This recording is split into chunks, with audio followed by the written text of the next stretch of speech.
আজ টাঙ্গাইলে যাচ্ছেন বিএনপির চেয়ারম্যান তারেক রহমান। এ নিয়ে আরো জানাতে সরাসরি যুক্ত হচ্ছেন সহকর্মী অভিজিৎ ঘোষ।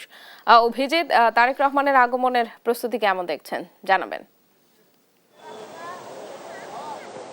শেফালি, আপনি জানেন যে দীর্ঘ 21 বছর পর তারেক রহমান এই টাঙ্গাইলে আসছেন। এর আগে 2004 সালে টাঙ্গাইলের নাগরপুরে তিনি এসেছিলেন, যদিও সেই জনসভায় তিনি বক্তব্য রাখেননি।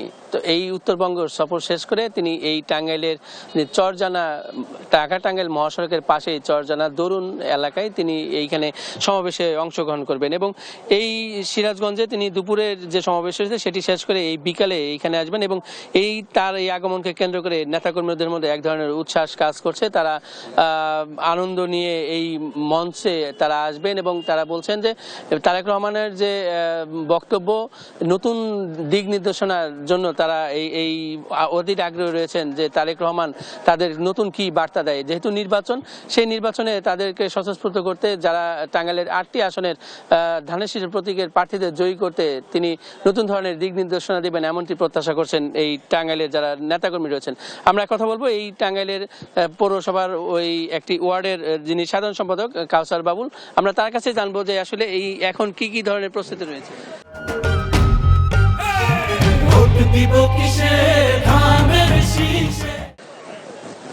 ধন্যবাদ। আমাদের দেশনায়ক তারেক রহমান, বিএনপির চেয়ারম্যান, এই টাঙ্গাইলের মাটিতে পা রাখবেন এই পথসভায়। উত্তরবঙ্গের থেকে ঢাকা যাওয়ার পথে এই চরজানা গারিন্দা বাইপাস সংলগ্ন এখানে পথসভায় উনি বক্তব্য রাখবেন। টাঙ্গাইল 8টি আসনের ধানের শীষের কাণ্ডারি যারা আছেন সবাইকে নিয়ে এখানে দিক নির্দেশনামূলক বক্তব্য রাখবেন। এখানে বক্তব্য রাখার মঞ্চ বানানো। ধন্যবাদ আপনাকে।